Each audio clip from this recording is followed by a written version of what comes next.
Glória a Deus.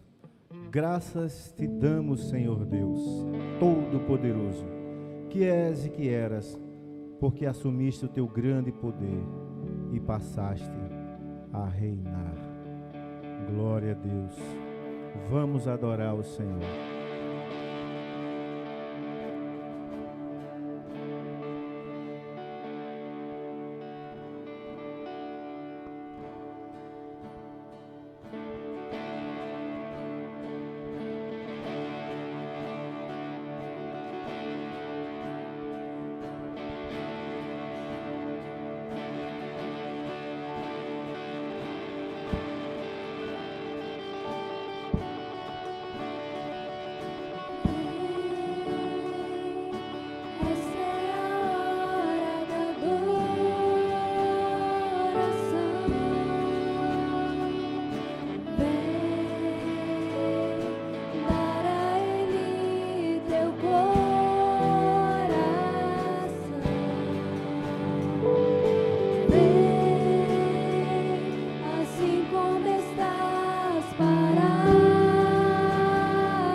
Glória a Deus. Venham todos, vamos todos adorar ao Senhor, amém?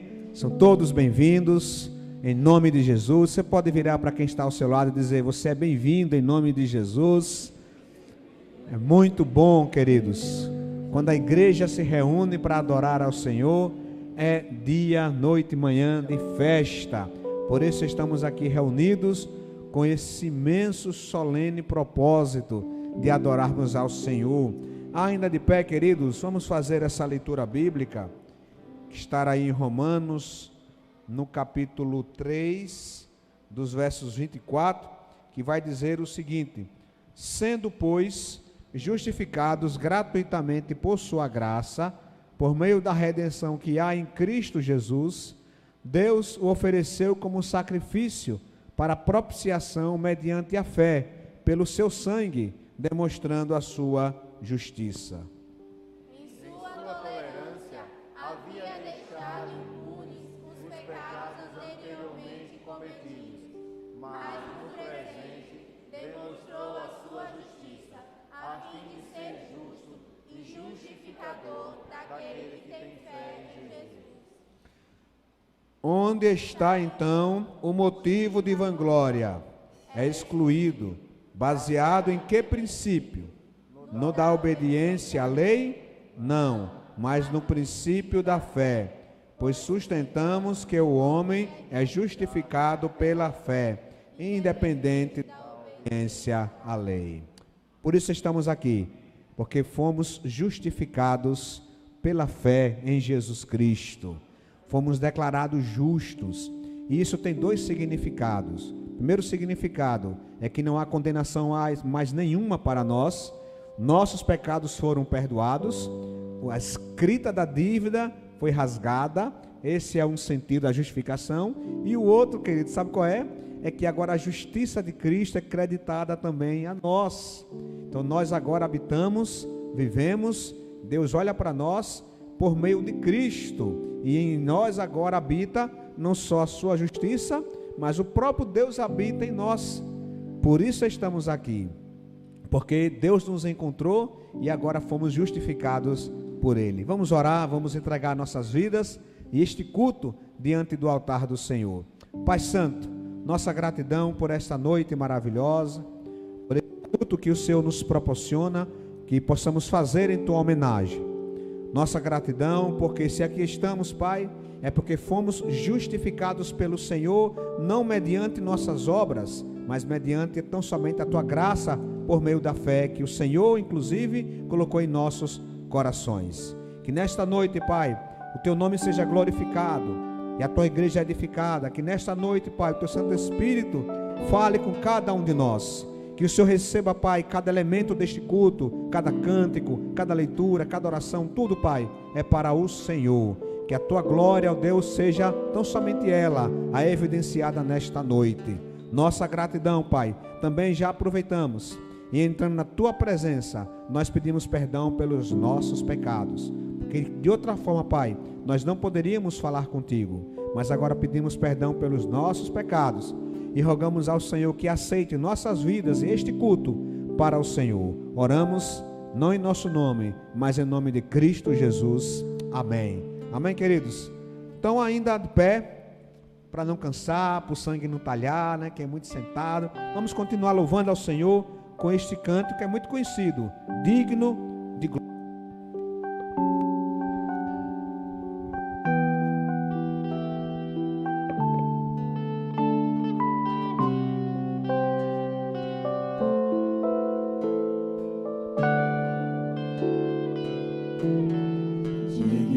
De glória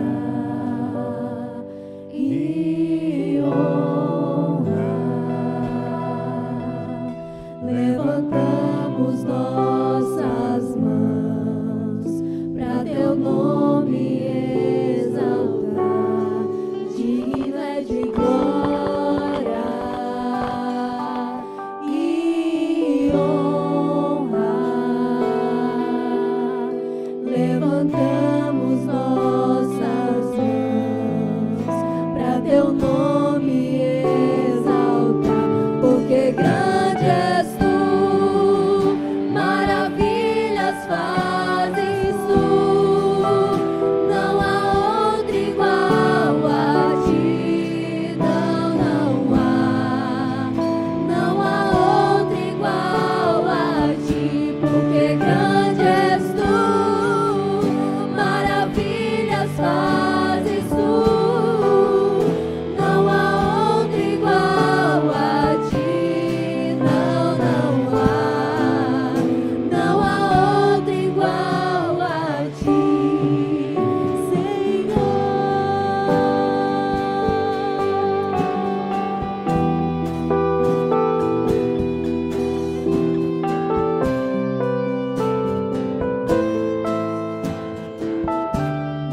de glória e honra. Levantamos nossas mãos para teu nome exaltar, porque grande és tu, maravilhas fazes tu, não há outro igual a ti, não há outro igual a ti, porque grande és tu, maravilhas fazes tu, não há outro igual a ti, não há outro igual a ti, Senhor.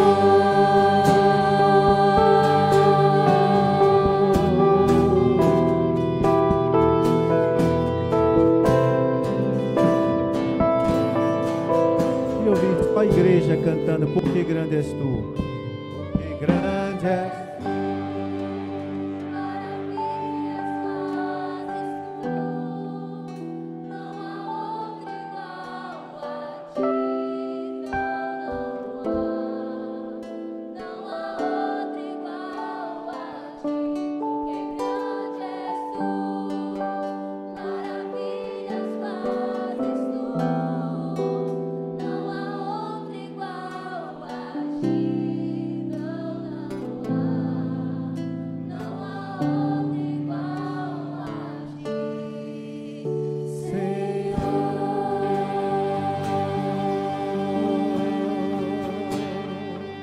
Louvado, exaltado seja o nome do Senhor.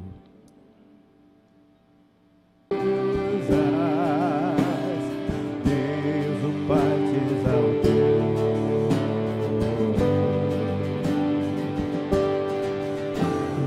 Manifestado em carne, justificado em espírito, visto dos anjos, pregado aos gentios, crido no mundo e recebido na glória.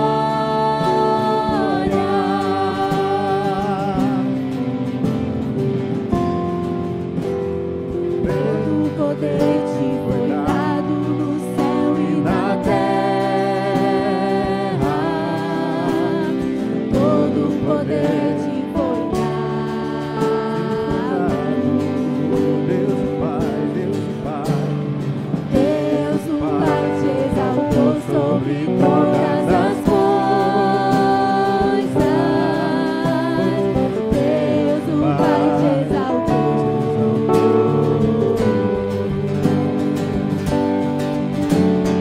Manifestado em carne, justificado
Glória a Deus.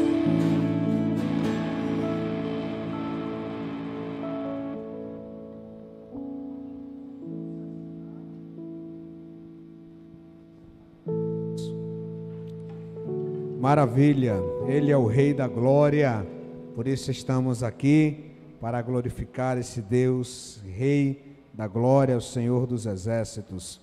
Nós vamos nesse momento continuar adorando ao Senhor, desta vez entregando os nossos dízimos e ofertas. Sabemos que esse também é um momento de adoração, um momento de louvor, um momento de agradecimento ao Senhor. Então, enquanto cantamos a Ele, você pode também dedicar ao Senhor os seus dízimos e as suas ofertas.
Glória a Deus, glória a Deus. Pode se assentar.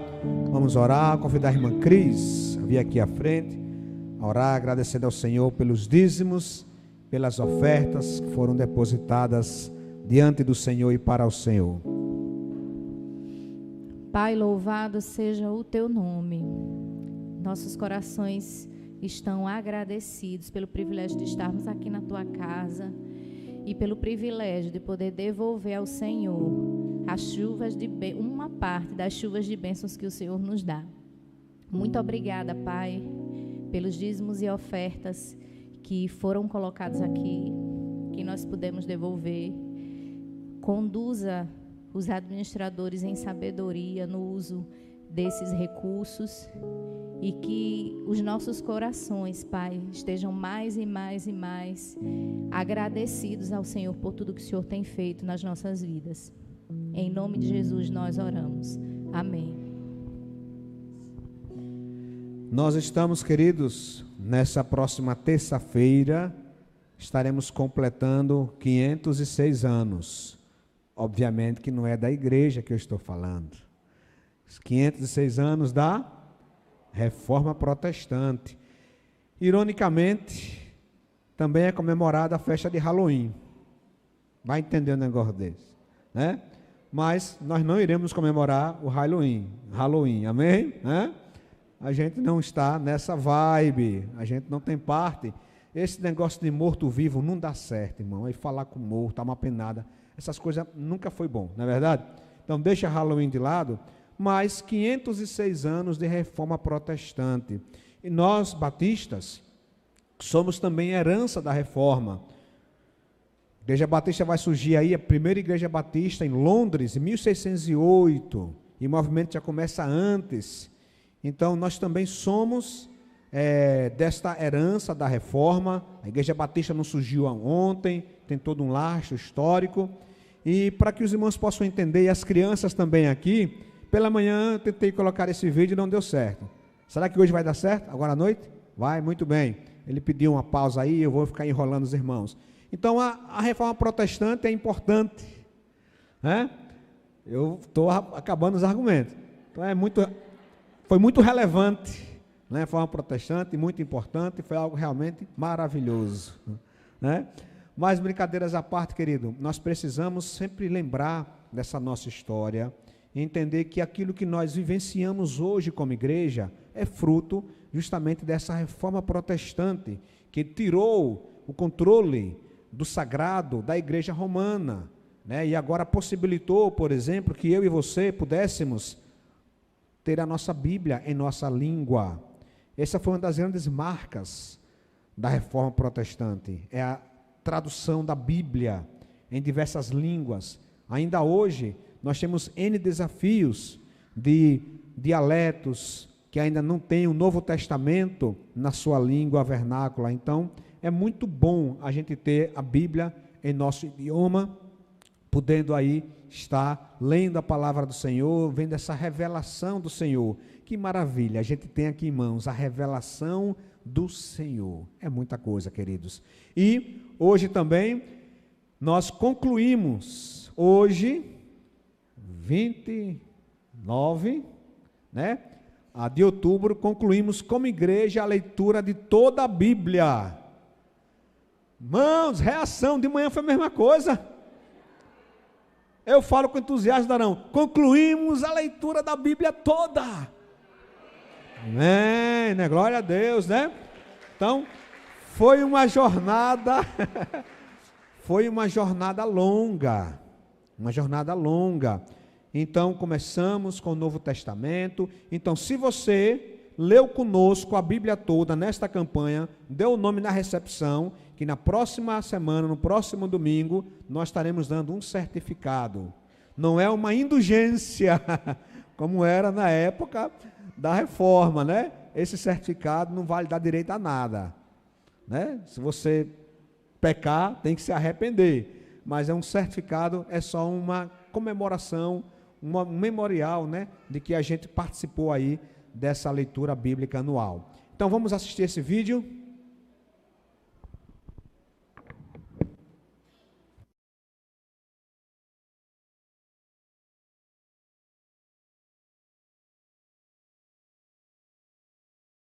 Você sabe o que é Playmobil? Adivinhe qual é a figura mais vendida da história da Playmobil? Martinho Lutero. Mas é uma ironia poder comprar o Lutero como um ícone. Isso porque Lutero não era do tipo de se autopromover. Ele não almejava virar história. Queria sim que o mundo conhecesse a sua história, a maravilhosa história da salvação. Nós muitas vezes ouvimos a sua história de um ponto de vista histórico, porém vamos ver o que aconteceu aqui do ponto de vista espiritual. Cerca de 30 anos depois de Cristo, Jesus havia dado a sua vida e o caminho estava aberto para todos se achegarem livremente a Deus confessando seus pecados. Aqueles que confessaram seus pecados posteriormente foram chamados de cristãos. Eles se agrupavam como uma família para encorajar uns aos outros. Novos membros chegavam e os mais antigos ensinavam os louvados. E então a coisa começou a ficar feia. Os mais velhos se desviaram da palavra de Deus e adicionaram regras desnecessárias. Como se isso não fosse ruim o suficiente, depois desses ainda se levantaram outros que cobiçavam o poder e perceberam que teriam total autoridade sobre os cristãos se cortassem a comunicação entre eles e Jesus Cristo. Para isso, tiveram que se intrometer em duas coisas, nas orações e nas escrituras. Referente à oração, passaram a ensinar que tem um intermediário entre Deus e o homem. Porém, a Bíblia claramente diz em 1 Timóteo 2,5, porque há um só Deus e um só mediador entre Deus e os homens, Jesus Cristo, homem. O segundo passo foi dizer que apenas a igreja tinha autoridade para interpretar a Bíblia e passaram a lê-la em latim. Mas então, em 1415, um homem chamado de Ian Hus entrou em cena. Isso 100 anos antes de Martinho Lutero. Ele leu a Bíblia e disse: "Ei, espera um pouco, isso é diferente do que a igreja está ensinando." Então a igreja disse: nós vamos te jogar na fogueira. E fizeram exatamente isso. Porém, antes de morrer, já na fogueira, pegando fogo, ele entoou: "Hoje vocês assam um ganso", referindo-se ao seu sobrenome que significa ganso. "Mas ainda virá um cisne, que esse não poderão assar." E esse cisne veio 100 anos depois. Eles tentaram assá-lo, porém não puderam. Seu nome era Martinho Lutero, e ele destruiu a tirania da Igreja Católica. Agora, Martinho é um cara normal, que quer se tornar um advogado, mas um dia ele se encontra em uma tempestade, raios para todo lado. Temendo ser atingido por ele jura que se Deus o salvasse dessa, ele se tornaria um padre. Num tipo falou e fez, Martinho se encontra um padre católico. Agora, como um padre, ele tem acesso à Bíblia e passa a lê-la. Ele teme aquele Deus que conhece na tempestade e fica com uma dúvida atormentadora: como posso me acertar com Deus? Então ele tenta aquela forma religiosa, tentando subir a escada. Ele tenta orar por horas, jejuar, confessar tudo a um sacerdote, mas não funciona. Isso se chama santificação, ser uma boa pessoa. Basicamente é isso que toda religião fala. Seja uma boa pessoa e você será aceito por Deus. Ser aceito por Deus significa justificação. Mas como disse antes, Martinho teme a Deus. E isso é importante, porque Salmo 25,14 diz: "O segredo do Senhor é com aqueles que o temem." Foi então que Deus abre seus olhos e dá a ele, pelas Escrituras, o entendimento de que o justo viverá apenas pela fé. Isso significa que é impossível fazermos caminhos próprios para chegar até o céu, mas que Deus, no céu, deu seu Filho unigênito, o seu único Filho, para morrer por nós, para que quem crer, ou seja, sem obras, não pereça, mas tenha vida eterna. Isso significa que primeiro vem a justificação e depois a santificação. Na Bíblia, nós aprendemos que primeiro obtemos a graça de Deus, baseado na confissão de nossos pecados a Jesus, e então podemos, pelo Espírito de Jesus, ser transformados em bom. Isso é uma revolução para Lutero. Agora ele entendeu que o único jeito de chegar ao Pai Celestial é através de confissão de nossos pecados a Cristo e confiar em sua obra de redenção. Nesse meio tempo, a liderança católica está longe de temer o Deus vivo. Em vez disso, está usando o sistema religioso construído para o seu próprio interesse para se enriquecer. Eles explicam para os pobres que eles podem pagar dinheiro para ficarem quites com Deus. Em troca disso, eles ganham um papel chamado de indulgência. Martinho Lutero, muito interessado em ficar quite com Deus, ficou chocado, pois não conseguiu encontrar na Bíblia algo que defendesse isso. Então ele escreve 95 teses que ele quer discutir e prega o papel na porta da capela local, localizada em Wittenberg, na Alemanha. Mas, da mesma forma que foi com o mestre, assim também foi com seu servo. Cristo falou contra usar o templo para negócios, e Lutero falou contra a igreja feita em máquina de dinheiro. E os religiosos responderam unânimes: fora com ele. Porque uma vez que você mexe com o dinheiro e a influência dos religiosos, a amizade acaba rapidinho. Então, Lutero é chamado pelas autoridades religiosas para renegar e voltar atrás nas coisas que ele escreveu e pregou lá na porta. E lá, perante os cabeças da religião, ele fala uma frase que mudou a Europa e o mundo. A não ser que eu esteja convencido pelo testemunho das Escrituras ou pela razão clara, pois não confio nem no Papa nem nos concílios, pois é bem sabido que eles frequentemente erraram e se contradizem. Sou obrigado pelas Escrituras que citei, e minha consciência é prisioneira da palavra de Deus. Não posso e não irei renegar nada, pois não é nem seguro e nem correto agir contra a consciência. Que Deus me ajude. Amém. E essa é a segunda grande revolução que ele causa: pôr a Bíblia acima da religião da igreja. A equação da igreja era igreja mais Papa mais Bíblia em latim mais tradição igual a verdade. A equação de Lutero era Bíblia igual a verdade. Então, alguns dias após Lutero se recusar a renegar as teses, a igreja o declara um fora de lei e passa a caçá-lo. Para salvá-lo dos que queriam a sua vida, alguns bons amigos o sequestraram e espalharam a falsa notícia de que ele havia sido assassinado. Então ele passa as próximas 11 semanas escondido traduzindo o Novo Testamento para o alemão coloquial. E isso muda o jogo. Agora milhares de pessoas podiam ler o que Deus tinha a dizer, e o caminho para o céu estava novamente aberto e sem obstáculos. E o resto é história.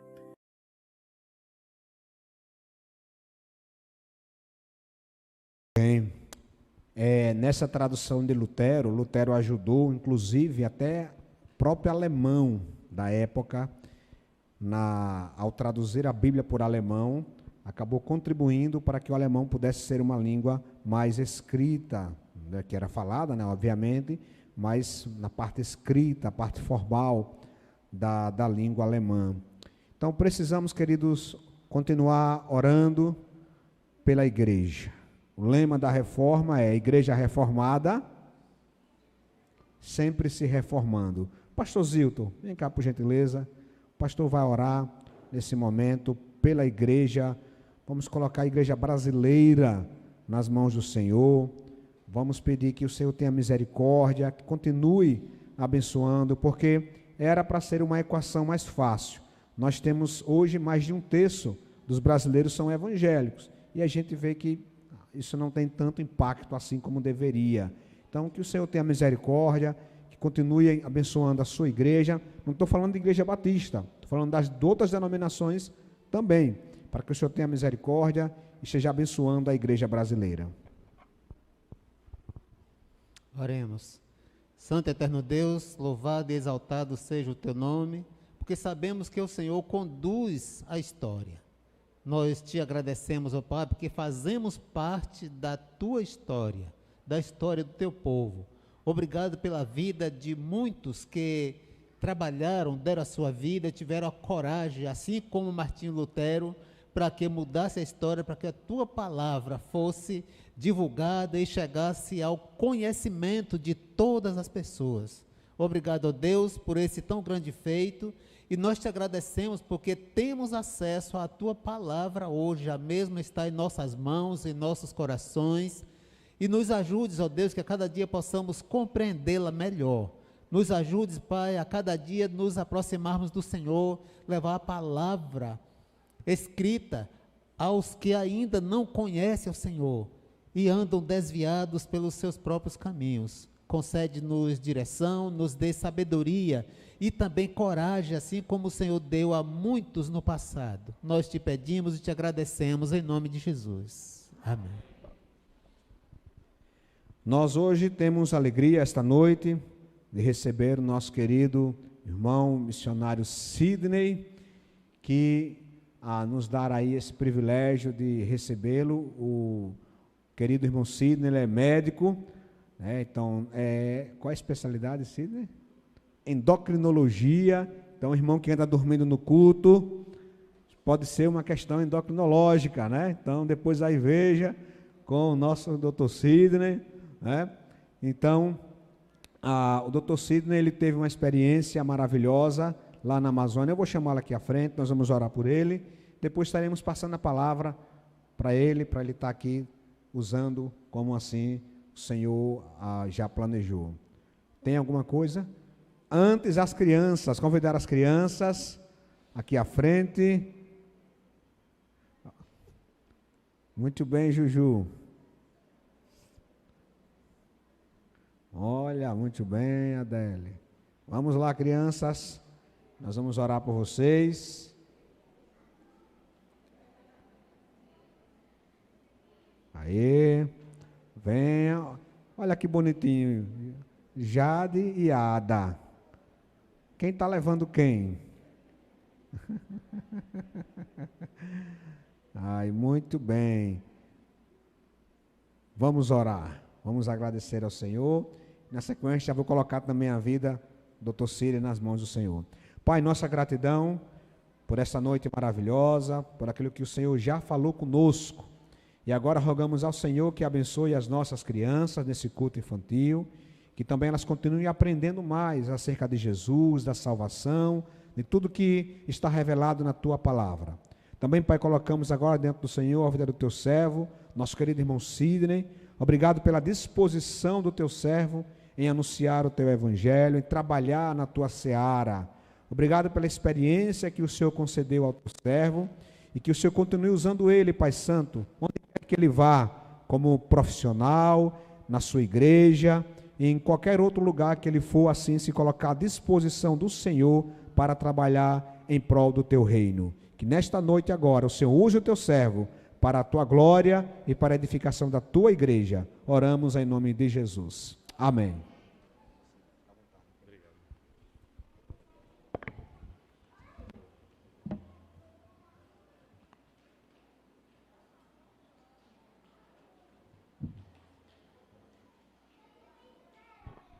A graça e a paz, igreja, boa noite a todos, amém?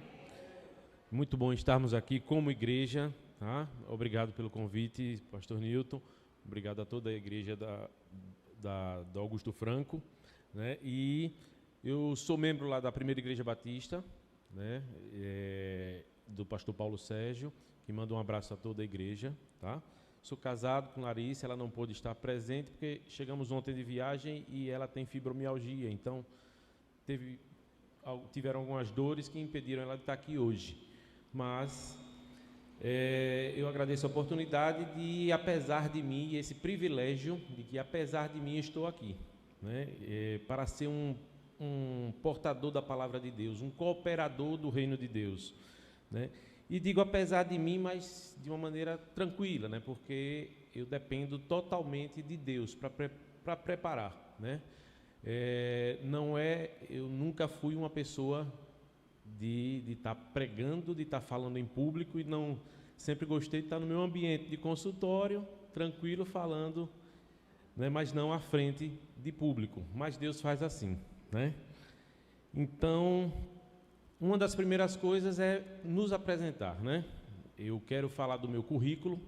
É um currículo vasto, mas não é um currículo profissional, tá? Eu sou um ex-ateu, né? Eu sou um ex-adúltero, eu sou um ex-usuário de pornografia, uma pessoa que era autossuficiente, tá? Um zombador do Evangelho, um escarnecedor, como diz no Salmo 1, né? E que há 10 anos eu consegui destruir, através do adultério, o meu casamento. Então, né, quando eu observei que estava no fundo do poço, foi aí que Deus me resgatou.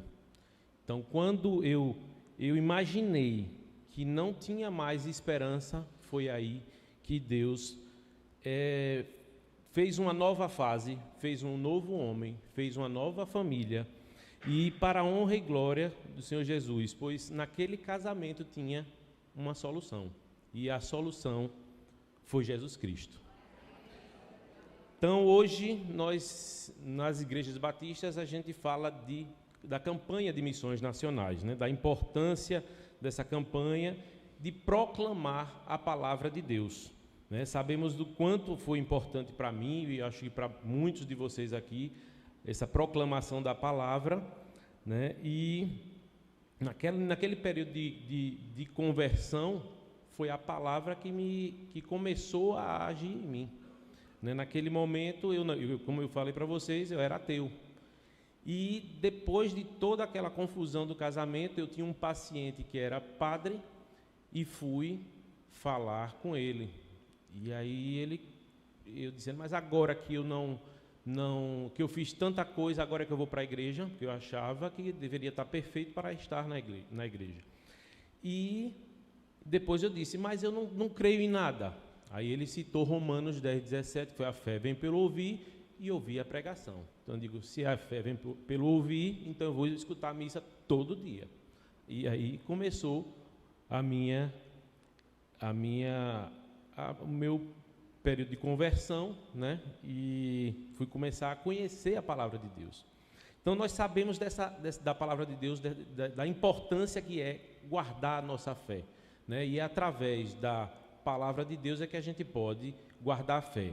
Temos outras maneiras de aumentar essa fé, a comunhão entre os irmãos, né? O jejum, a oração, a leitura da palavra, né? E essa é uma das maneiras da gente aumentar, mas nós não devemos só guardar essa fé, nós precisamos proclamar a fé que a gente diz que tem, né? O tema da campanha desse ano, da campanha de missões nacionais, é Jesus Cristo é a solução.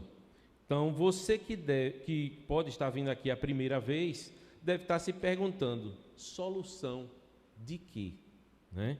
É solução para as drogas? É a solução para o alcoolismo? É a solução para o abortamento? É a solução para a corrupção?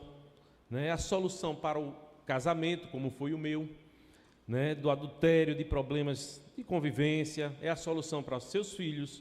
É a solução para a cidade, para o Estado e para o nosso país? Não é o presidente, né? Nem um sistema de governo que vai resolver, mas a solução para o pecado, que é o ponto-chave, só vai ser resolvido através de Jesus Cristo na vida da nossa sociedade. Só através desse evangelho, que são as boas novas, né, que essas pessoas podem ser alcançadas assim como um dia nós fomos, né? Mas cabe a cada um de nós proclamar o evangelho como Deus pede. Mas será que negamos algum pedido de Deus? Será que um pedido direto de Deus seria negado por alguém? O profeta Jonas, ele recebeu um chamado e creiam, ele negou. Vamos abrir a palavra de Deus no livro de Jonas, no capítulo 1.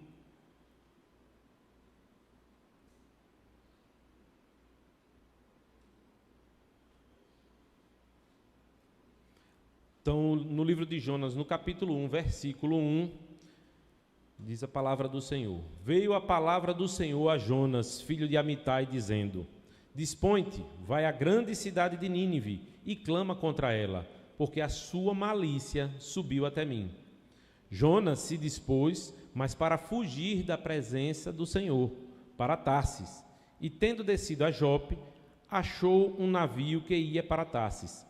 Pagou, pois, a sua passagem e embarcou nele, para ir com ele para Tarsis, para longe da presença do Senhor. Mas o Senhor lançou sobre o mar um forte vento, e fez-se no mar uma grande tempestade, e o navio estava a ponto de se despedaçar. Então os marinheiros, cheios de medo, clamavam cada um ao seu Deus, e lançavam ao mar a carga que estava no navio, para o aliviarem do peso dela. Jonas, porém, havia descido ao porão e se deitado, e dormia profundamente. Chegou-se a ele o mestre do navio e lhe disse: Que se passa contigo? Agarrado no sono? Levanta-te, invoque o teu Deus. Talvez assim esse Deus se lembre de nós, para que não pereçamos. E diziam uns aos outros: Vinde e lancemos sortes, para que saibamos por causa de quem nos sobreveio este mal. E lançaram sortes, e a sorte caiu sobre Jonas. Então lhe disseram: Declara-nos agora, por causa de quem nos sobreveio este mal. Que ocupação é a tua? De onde vens? Qual a tua terra? E de que povo és tu? Ele lhes respondeu: Sou hebreu e temo ao Senhor, o Deus do céu, que fez o mar e a terra. Então os homens ficaram possuídos de grande temor e lhe disseram: Que é isto que fizeste? Pois sabiam os homens que ele fugia da presença do Senhor, porque ele o havia declarado. Disseram-lhe: Que te faremos para que o mar se nos acalme? Porque o mar se ia tornando cada vez mais tempestuoso. Respondeu-lhes: tomai-me e lançai-me ao mar, e o mar se aquietará, porque eu sei que por minha causa vos sobreveio esta grande tempestade. Entretanto, os homens remavam, esforçando-se por alcançar a terra, mas não podiam, porque o mar se ia tornando cada vez mais tempestuoso contra eles. Então clamaram ao Senhor e disseram: Ah, Senhor, rogamos-te que não pereçamos por causa da vida deste homem, e não faças cair sobre nós este sangue. Quanto a nós, inocente, porque tu, Senhor, fizeste como te aprouve. E levantaram a Jonas e o lançaram ao mar, e cessou o mar da sua fúria. Temeram, pois, estes homens em extremo ao Senhor, e ofereceram sacrifícios ao Senhor e fizeram votos. Deparou o Senhor um grande peixe para que tragasse a Jonas, e esteve Jonas 3 dias e 3 noites no ventre do peixe. Vamos orar mais uma vez. Senhor, nosso Deus, nosso Pai, estamos diante de Ti e da Tua palavra, ó Pai. Ó Deus, eu te peço, Senhor, que abra os corações, abra os ouvidos desse povo que está aqui presente, do Teu povo, Senhor, e para que não fique só como ouvintes, mas que eles pratiquem a palavra que será dita hoje, Senhor. É o que eu te peço no nome de Jesus. Amém. Então, o primeiro questionamento: por que Jonas negou o chamado? Por que Jonas negou? Para isso, a gente precisa entender quem eram os adversários de Jonas. Que cidade era essa de Nínive? Nínive era uma cidade pagã, idólatra, imoral, violenta, que era a capital da Síria.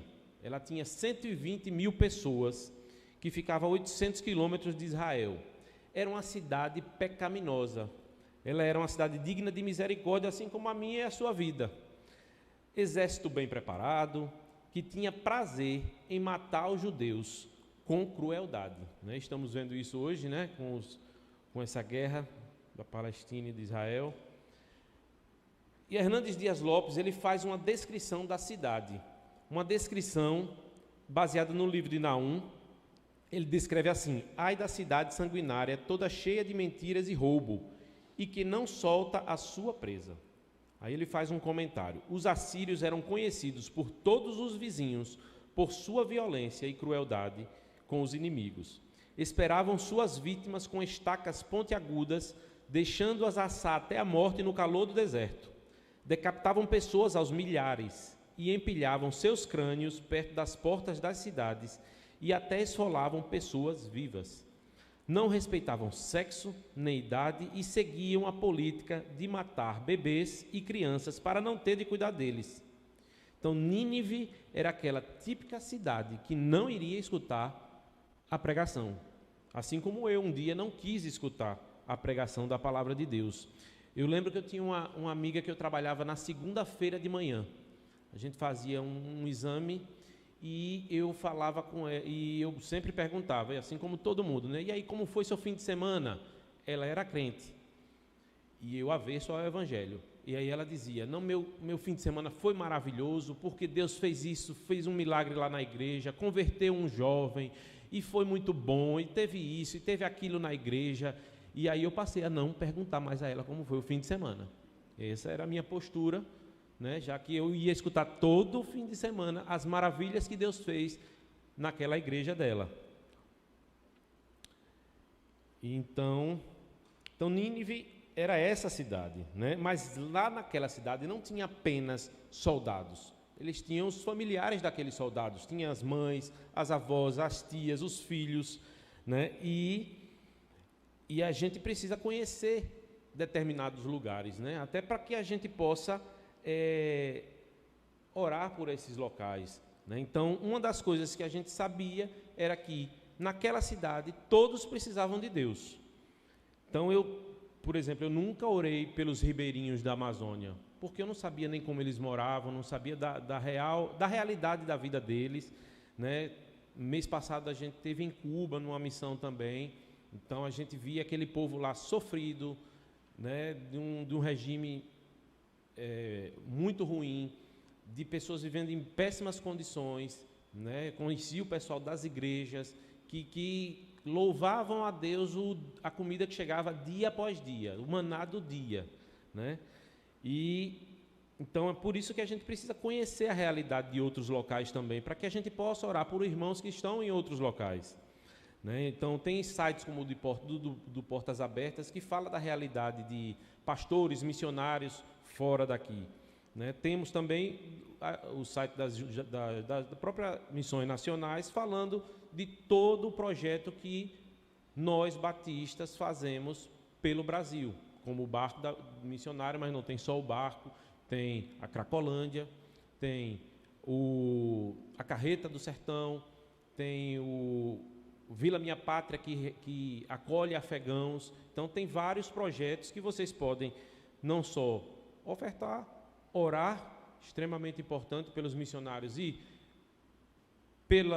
por quem vai receber esse evangelho, né? Então, que vocês possam conhecer o que a Igreja Batista, o que a Junta de Missões, o que as igrejas estão fazendo, né? Então, digamos que Nínive, que o Augusto Franco fosse como Nínive, né? Hoje você já recebeu o evangelho, você sabe da importância que é, né? Vimos desde a Reforma Protestante a importância que é ter a palavra de Deus, né? E nós que recebemos o evangelho, né, recebemos esse tesouro que é o evangelho, que é nossa regra de fé e prática, nós sabemos dessa importância. E por que não falamos para outras pessoas desse tesouro? O texto nos fala que a malícia da cidade subiu até Deus, né? Então, demonstrando que o nosso Deus, que é relacional, que ele se importou com aquele povo, ele resolveu intervir poderosamente através da vida de Jonas. Jonas era um profeta, né? E por conhecer esse povo, ele ouviu o pedido de Deus, mas ele fez o quê? Ele fugiu. Ele não quis, porque ele fez o papel de Deus em julgar aquele povo, dizendo que aquele povo não merecia o arrependimento e a salvação. Então, você pode estar perguntando, mas aí é Jonas, aí foi naquele tempo, aí foi o profeta. Eu não sou missionário, eu não sou profeta, né? Deus nunca falou comigo me mandando ir a algum lugar. Será? Será mesmo?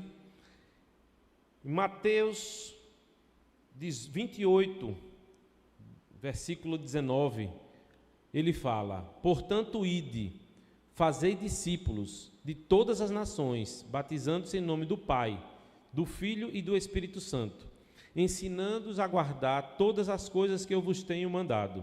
E eis que estou convosco todos os dias, até a consumação dos séculos. Amém. Essa é uma ordem do Senhor Jesus para a igreja, não é uma opção, é uma ordem para que nós possamos pregar o Evangelho. Desde o Antigo Testamento, os profetas eles tinham a mensagem de Deus e eles proclamavam alguma população para que aquela população se arrependesse e voltasse aos caminhos do Senhor. Assim foi Jesus Cristo, que também veio cumprir uma missão. Jesus Cristo, ele recebeu uma ordem, uma missão dada pelo Pai, a fim de buscar e salvar aquele que se havia perdido, ou seja, eu e você. O versículo do tema da campanha de missões esse ano está lá em João 3,16, tão conhecido pela igreja. Porque Deus amou o mundo de tal maneira que deu o seu Filho unigênito, para que todo o que crê não pereça, mas tenha a vida eterna. E com a grande comissão, que foi esse texto que a gente leu agora, né, essa foi uma ordem dada para que nós também pudéssemos testemunhar o Evangelho de Cristo a outras pessoas. Não só testemunhar e evangelizar, mas a igreja, o papel da igreja também de discipular, né? Eu acho que também tem muito de muita gente às vezes acabar saindo das igrejas porque nós não estamos discipulando aquelas pessoas. Então, não só evangelizar, mas essa grande comissão fala que a gente precisa também discipulá-las. E por que nessa grande comissão fala? E por que todas as nações? Né? Nós vivemos em um país cristão, né? Mas uma realidade nessa pregação do evangelho muito diferente no mundo e até dentro do nosso país, né? Não sei se vocês já escutaram falar de uma expressão povo não alcançado. Povo não alcançado, a gente pode dividir em 3 terços. Um terço é uma população que nunca ouviu falar em Jesus, que não tem igreja, não tem Bíblia, né? E a gente acaba investindo em missões para encaminhar pessoas, missionários para essa região. Um outro terço da população mundial, ele até conhece Cristo, tem igrejas, mas nesse terço eles escolheram outras religiões a frequentar. E o outro terço é de um país como o Brasil, que tem igreja, tem missionário, tem Bíblia, né? E conhece a Cristo e se dizem cristãos, né? Para vocês terem ideia, 72% dos missionários, eles estão numa região como um país, como o Brasil. Nessa região em que ninguém conhece o Evangelho, em que não tem igreja, apenas tem 3% dos missionários no mundo. A nossa força missionária só está nesse local apenas com 3%. E o investimento nessa região, 1% apenas. Enquanto no país, 87% do investimento em missão está num país, nesse terço da população que tem igreja, tem a Bíblia e conhecem a Cristo. E por que isso está acontecendo? Porque nós não estamos evangelizando essa região que nós moramos. Então precisa de missionários aqui, porque a igreja não está fazendo o seu papel. Então que nós possamos nos alertar sobre isso, que nós possamos falar da palavra de Deus para outras pessoas também.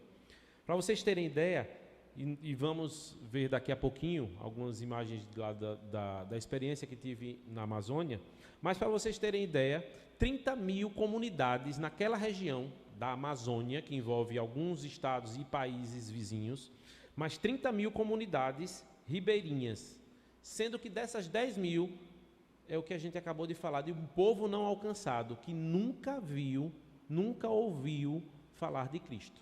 Então, 10 mil comunidades dentro do nosso país, né? E uma realidade também que a gente tem, que até no nosso próprio Nordeste, tem muita gente que já ouviu falar em Padre Cícero, mas não ouviu falar em Cristo.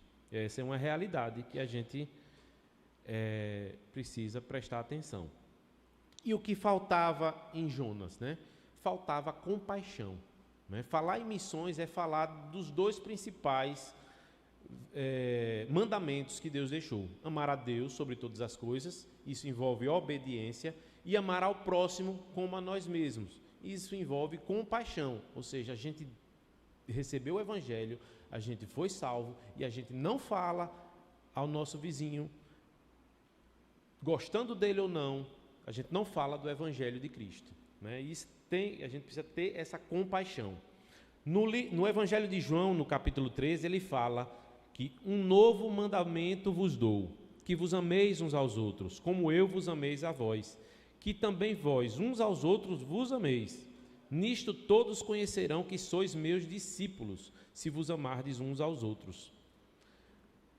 Em 1 João, no capítulo 4, versículo 20, ele fala: se alguém disser amo a Deus e odiar seu irmão, é mentiroso. Pois aquele que não ama a seu irmão, a quem vê, não pode amar a Deus, a quem não vê.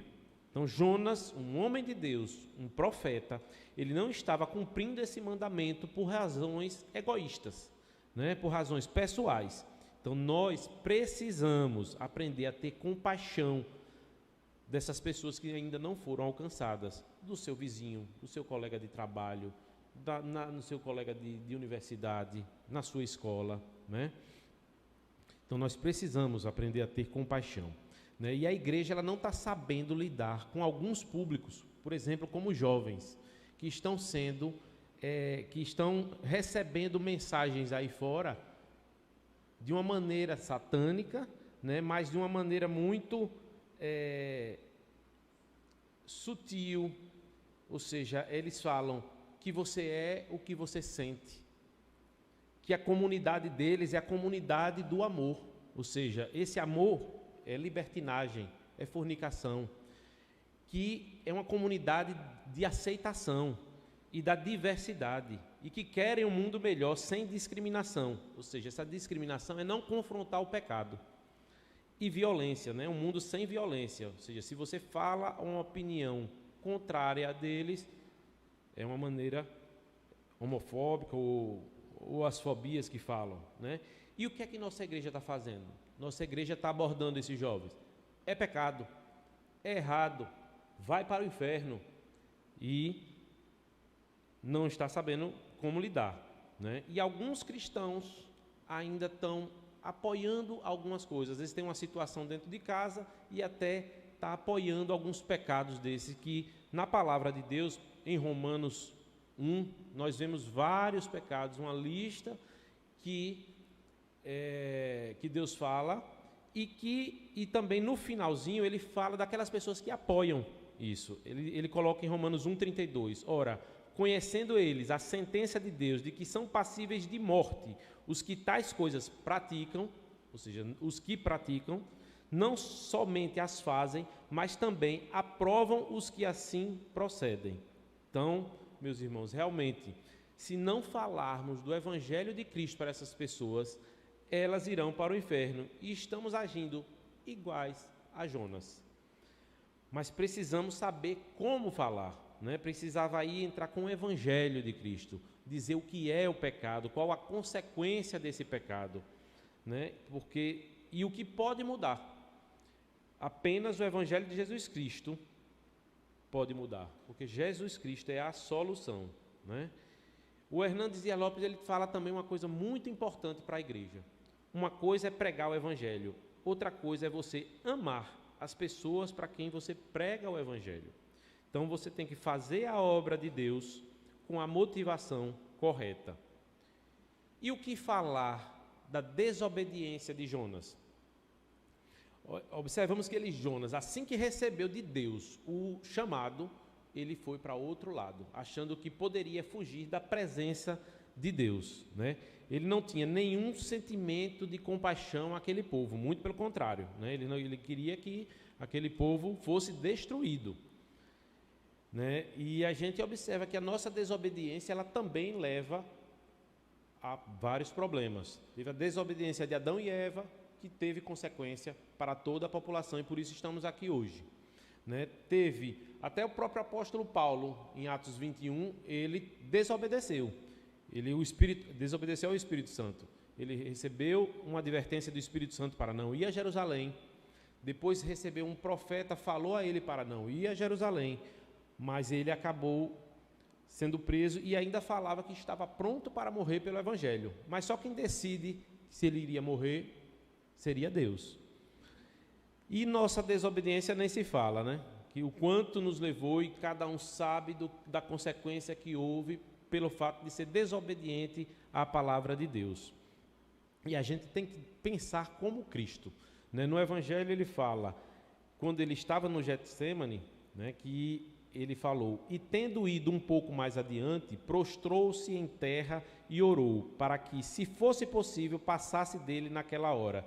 E disse, Abba, Pai, todas as coisas te são possíveis, afaste de mim esse cálice, não seja, porém, o que eu quero, mas o que tu queres. Demonstrando que não é a nossa vontade, mas é a vontade do Pai que importa, né? Então, quando Deus quer, a obra vai acontecer, né? Faz parte da soberania de Deus, né? Não adianta fugir desse chamado, né?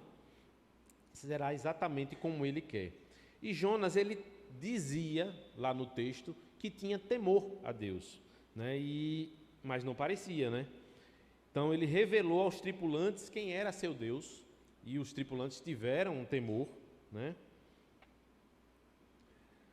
Tiveram esse temor, né? Então nossa população, ela também, falamos em temor antes naquele vídeo, né? E nossa população, ela não tem temor mais a Deus. Hoje em dia, há quase um mês, estava falando de abortamento. Graças a Deus isso, por enquanto, não vai voltar a ser falado, né? Mas a população não tem mais temor a Deus, né? E a Bíblia nos alerta sobre essa questão do temor. Ela fala lá em Lucas, e digo-vos, amigos meus, não tem mais os que matam o corpo, e depois não tem mais o que fazer, mas eu vos mostrarei a quem deveis temer. temei aquele que depois de matar tem poder para lançar no inferno, sim, vos digo, a esse temei.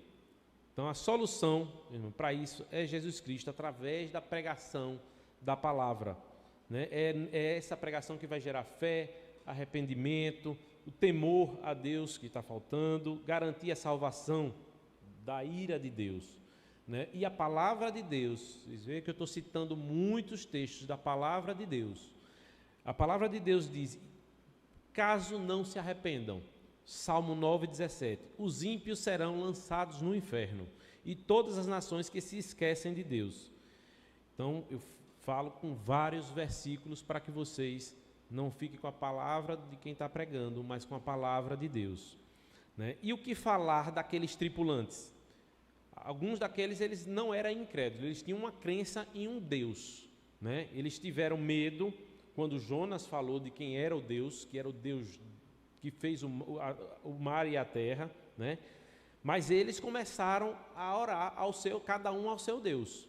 Mas Jonas, o crente, estava dormindo, né? Então, refletindo sobre essa questão, eu vejo que assim, nós estamos dormindo, enquanto muitos que propagam uma fé contrária ou que não propagam que Jesus Cristo é o Senhor, eles estão de porta em porta, até viram memes, que é de porta em porta, com sua sombrinha, todo domingo, batendo de casa em casa, propagando uma mentira, enquanto nós sabemos da verdade e nós ficamos calados, né?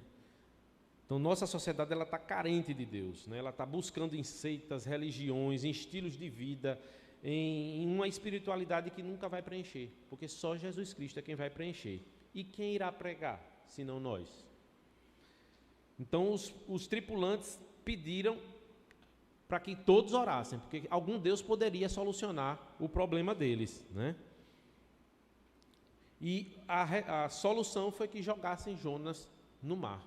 Mas, porque Deus queria que o propósito dele fosse cumprido, Jonas foi jogado ao mar e foi resgatado para que ele fosse cumprir o propósito que Deus queria para a vida dele, né? Sobre a mensagem, eu não está no capítulo 1 de Jonas, mas a palavra de Deus que foi ministrada foi uma palavra de poder, diferente da que a gente recebeu, que é o evangelho da graça.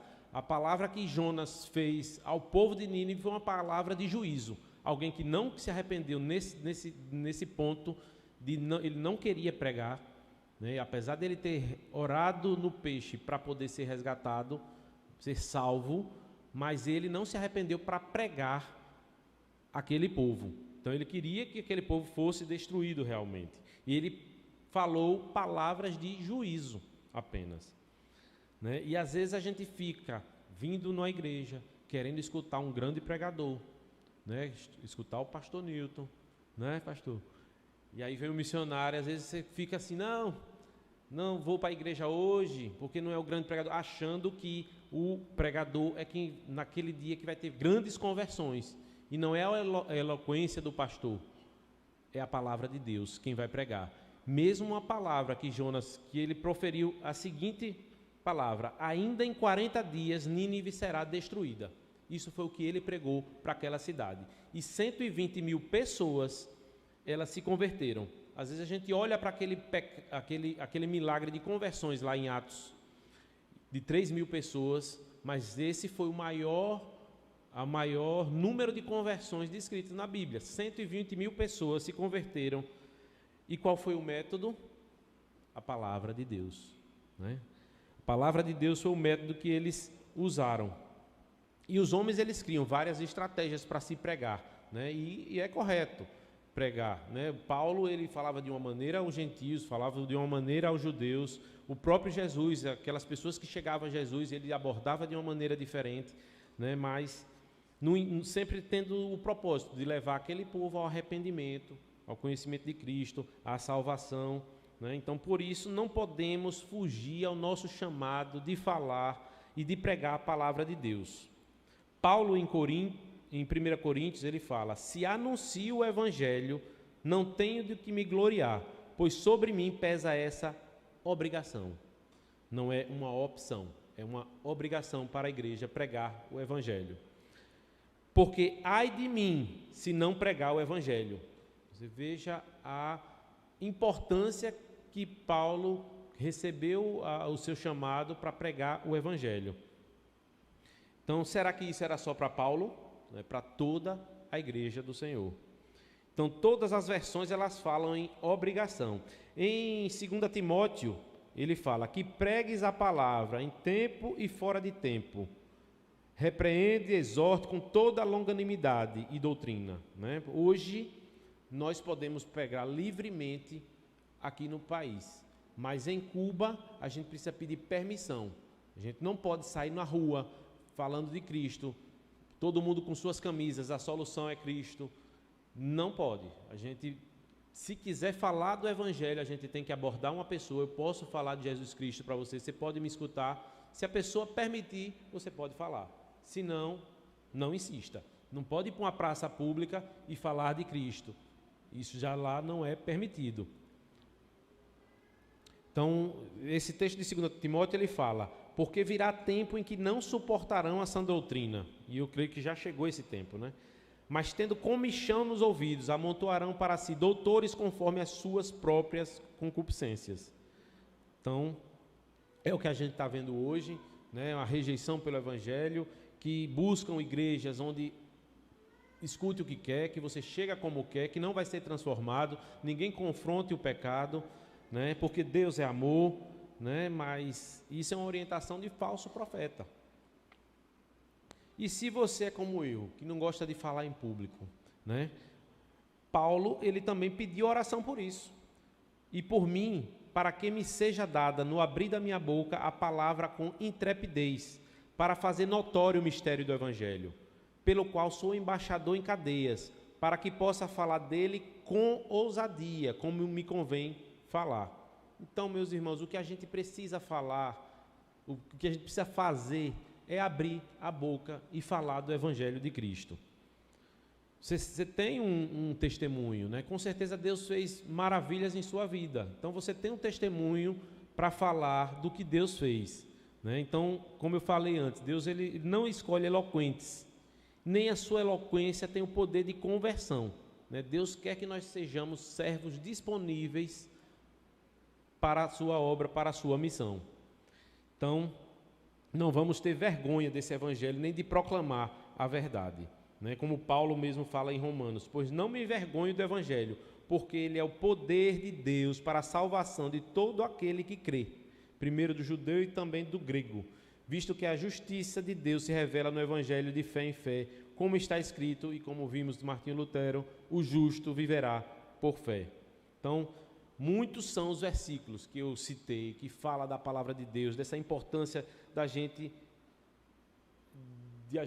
se alimentar dessa palavra de Deus, né? Eu, como trabalho com obesidade, escutei um pastor recentemente falando do empachamento espiritual da igreja, ou seja, a igreja que só se alimenta e vai engordando, e o exercício que não faz. Qual é o exercício? Falar da palavra de Deus. Então, é preciso que a gente também proclame essa palavra. É diferente da gente estar cheio do Espírito Santo, né? Que a gente vai estar proclamando essa palavra, vai estar transbordando da palavra de Deus. Então, finalizando, para a gente poder refletir um pouco, deixar algumas reflexões para vocês, né? Que nosso Deus, ele é soberano, e a obra dele, essa obra ela será realizada. E o nosso Deus, ele é poderoso para fazer uma população inteira se arrepender, independente da mensagem, como foi a mensagem de Jonas, independente do pregador, apenas pela proclamação da palavra. Então, que Deus ele foi misericordioso com Jonas, dando uma segunda chance, assim como foi comigo, com vocês, né? Deus age ele com graça para aqueles que se arrependem.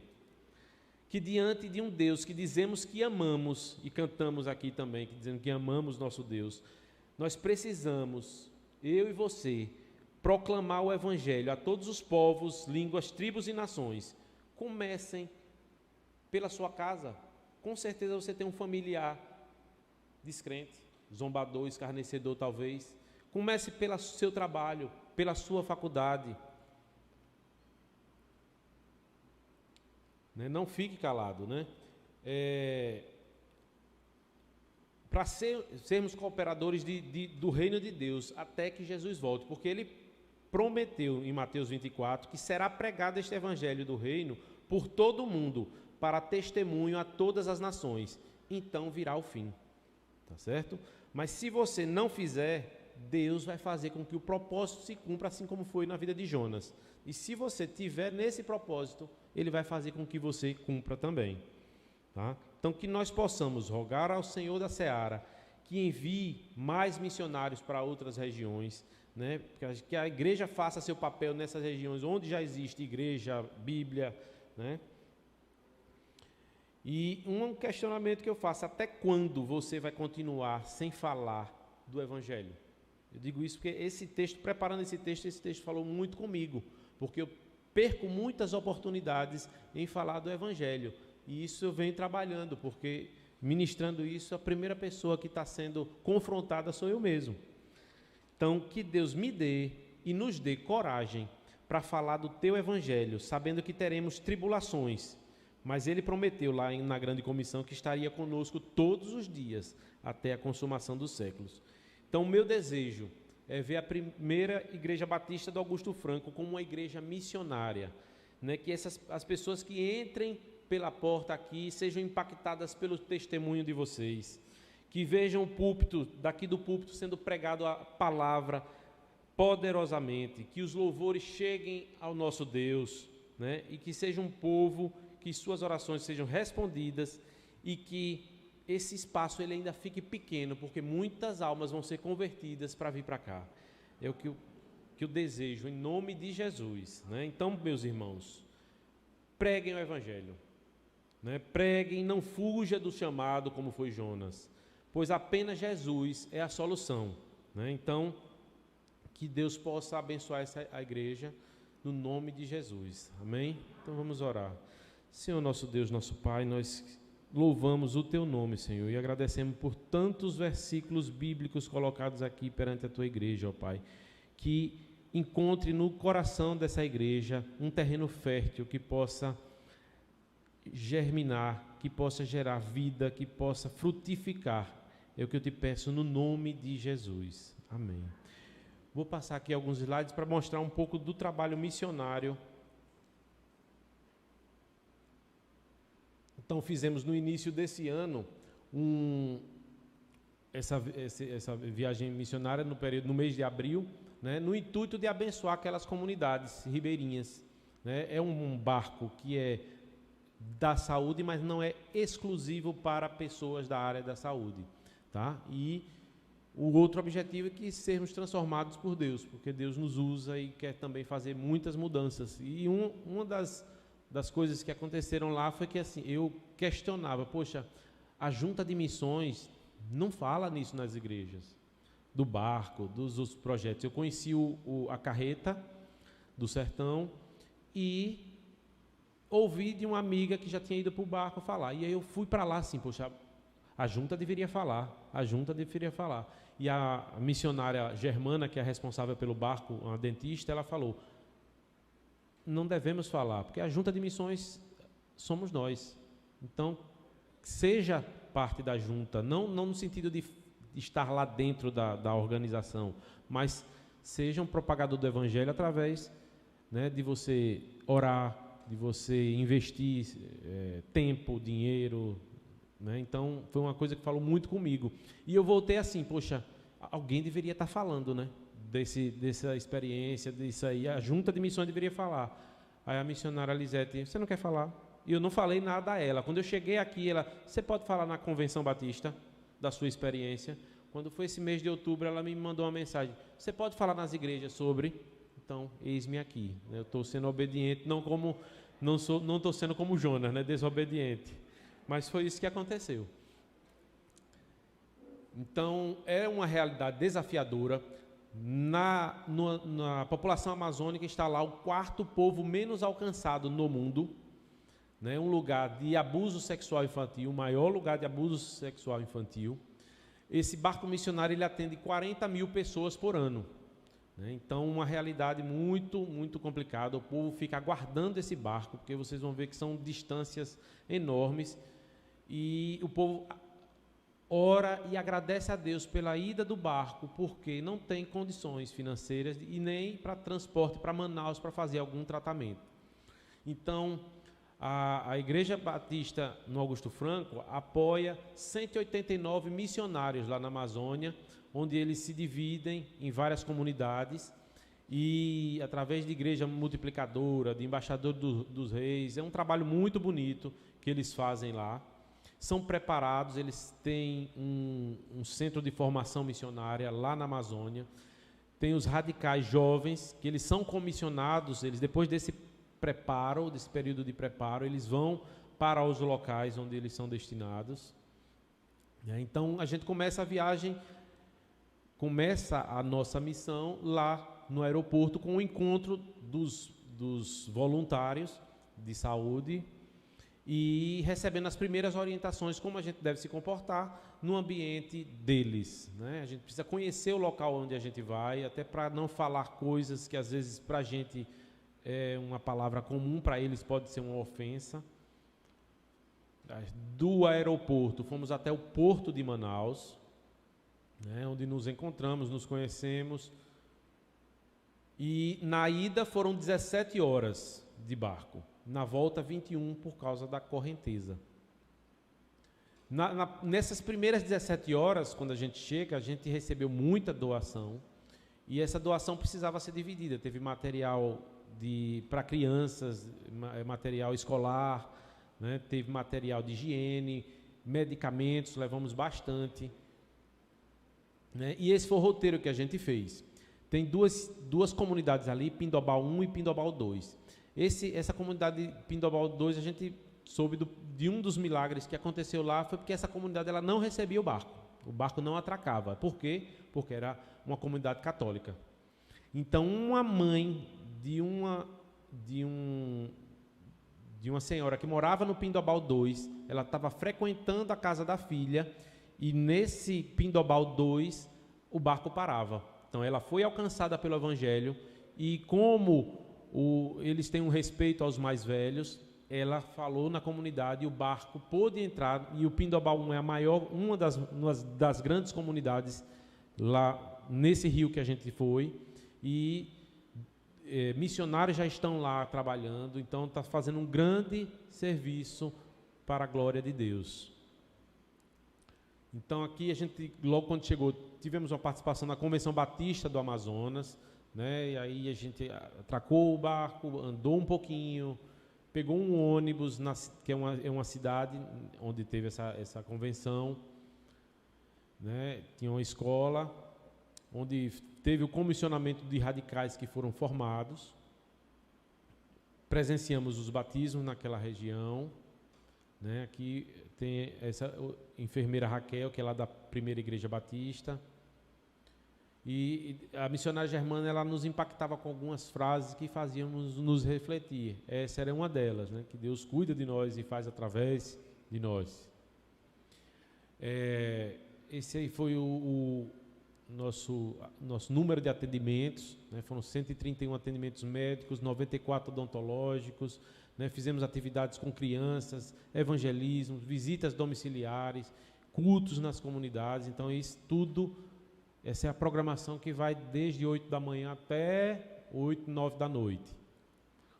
Então, os atendimentos odontológicos eram dentro do barco. Esse espaço, ele era, à noite era o dormitório masculino, era nosso local de café da manhã, é o nosso local de devocional, vira consultório odontológico, tudo isso aí é desmontável. Né, faziam atendimentos odontológicos aí de adultos e crianças. Os atendimentos médicos já não eram feitos aí. Até esse ano, ou a gente às vezes, quando tinha locais que a gente parava, que ia para ou uma escola ou uma casa, né, mas uma ginecologista da Batista da Coroa do Meio, ela já atendeu debaixo da árvore. Então, porque não tinha um local para fazer esse atendimento. Aí já foi à esquerda no atendimento numa escola, e à direita numa tenda que foi doada. Uma família que decidiu fazer uma doação dessa tenda de 20 mil reais, eles iriam viajar, a família iria viajar, então eles resolveram não viajar e fazer uma doação, e foi essa tenda que foi comprada, e a gente passou a utilizar, e o atendimento médico passou a ser feito aí, três salinhas, né, para fazer atendimento, né. Então tivemos apoio dos Gideões, a qual eu faço parte, né, lá de Manaus, e aí a gente pôde distribuir Bíblias também na região, atendimentos de enfermagem, enquanto o pessoal estava esperando atendimento médico, odontológico, as enfermeiras estavam lá vendo pressão, glicemia, vendo quem tinha uma certa urgência, né. Você vê que essa enfermeira é uma senhora, Dona Fátima, ela tem mais de 70 anos, então, ou seja, idade não impede você de participar do barco em nenhuma missão, né? Fizemos entregas de medicamentos. Esse rapaz que estava, ele não é da área da saúde, e ele estava acompanhando a esposa, e foi assim, eu não sei o que é que eu vou fazer lá, mas sempre vai ter uma função. Além de evangelizar, ele também ia pegar as medicações lá dentro do barco e trazia para as pessoas onde aguardavam as consultas. Fizemos atendimento psicológico. Essa missionária é uma psicóloga aposentada de mais de 70 anos, que já foi várias vezes para o barco, e ela disponibiliza o tempo dela para missão, para glorificar o nome do Senhor Jesus. Então, atividades com as crianças. Enquanto as mães estavam aguardando na fila de espera e sendo evangelizadas lá na espera, as crianças iam para outro local, né, para poder ser evangelizada, para poder ter atividades, né, e tá junto também com os missionários. Aquele de amarelo é um missionário, né, e nessa comunidade só tinha ele e outro missionário, e as meninas das Mensageiras do Rei queriam aprender balé, e quem foi ensinar? Ele ensinou balé, esse rapazinho alto, forte, ensinando balé às meninas. Então, com as crianças tinham as histórias bíblicas, né, tinham também a parte recreativa e cultos nas comunidades. Sempre que finalizava a atividade, a gente jantava, depois ia para o culto, junto daquelas pessoas que foram evangelizadas, alcançadas por Cristo, maridos que não iam de maneira alguma e se renderam a Cristo, né? Esse é o local, lá as meninas vestidas para fazer uma apresentação para a gente de balé. Os locais de culto cedidos pela comunidade.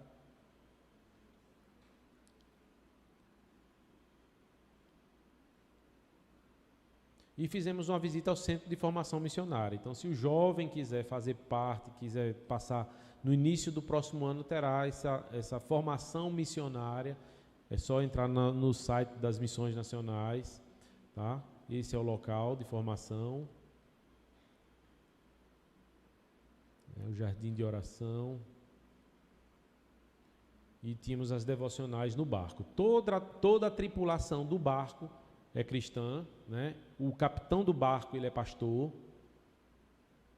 Tínhamos nossos devocionais manhã e noite e compartilhávamos as experiências que tínhamos naquela comunidade.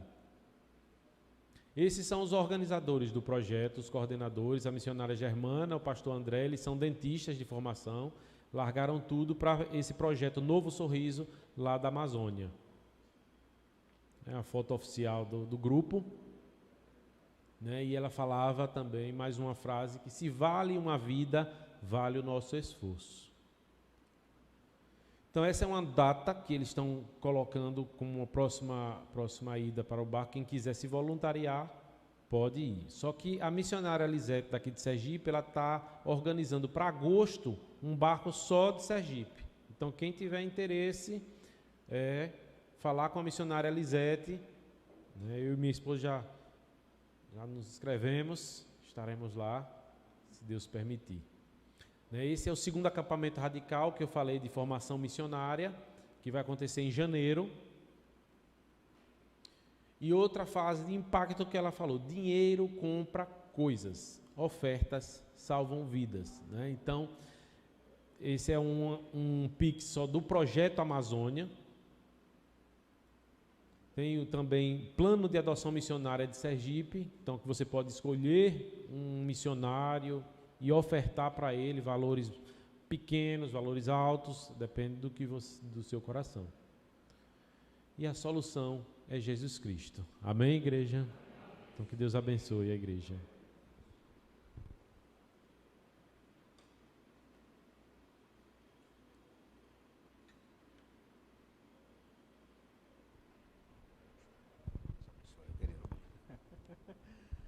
Glória a Deus. Olha aí quanta coisa Deus tem feito. Nossa gratidão aí pela vida do Dr. Sidney, pela experiência e pela mensagem que trouxe para nós. Vamos colocar de pé e vamos celebrar ao Senhor, vamos continuar adorando ao Senhor, cantando a Ele, e que essa palavra que foi dita, que você guarde no seu coração e se pergunte, né, qual o meu lugar nisso tudo? Onde que eu posso me somar? Agora, nossa igreja, depois eu vou trazer mais detalhes, mas a nossa igreja já foi aprovada no conselho, e depois iremos só verificar aí as questões dos pormenores, mas a nossa igreja vai fazer a parceria com a Junta de Missões Nacionais, e nós vamos estar apoiando o projeto Rota do Sertão. Rota do Sertão, então nós seremos a igreja mãe do projeto Rota do Sertão, do missionário Sérgio, que tem essa proposta de plantar igreja em toda a região ali do sertão, povoados do sertão, vários povoados pequenos. Então, a igreja, a sede, né, do Rota do Sertão vai ser em Glória. Então, a Junta de Missões já está alugando lá um espaço em Glória, já tem 4 radicais atuando, né? Então, esses 4 radicais já atuam lá nos povoados. Acho que é no povoado Algodão, lá em Nossa Senhora da Glória, e acho que no povoado lá também em Aparecida. E essas pessoas estarão evangelizando, e a igreja estará então junto com esses irmãos. Então, cada pessoa que se converter lá será membro daqui da PIBAF, até que a igreja de lá se torne autônoma, né, e caminhe com as suas próprias pernas. Então, olha só a oportunidade de você também fazer a diferença, de participar de atividades que queremos fazer lá, de viagens missionárias que queremos empreender lá, de passar um período lá também ajudando. Então, são muitas coisas, né, doutor Sidney, que a gente pode estar fazendo, e nossa gratidão, porque a igreja tem entendido essa visão, e vamos continuar avançando, vamos continuar trabalhando. Há muita coisa a ser feita, e você é parte deste processo. Deus também lhe chama para você também cooperar com o reino de Deus. Vamos louvar ao Senhor.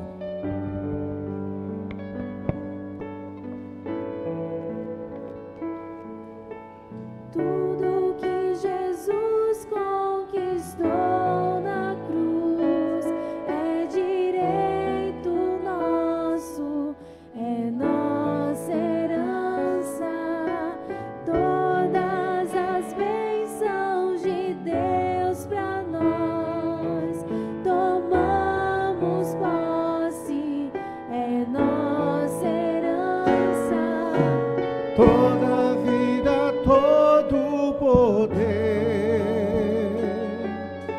tudo que Deus tem para dar, abrimos nossas vidas para receber, nada mais nos resistirá. Maior é o que está em nós do que o que está no mundo. Bem Maior é o que está em nós do que o que está no mundo.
Pai Santo, nossa gratidão, Pai.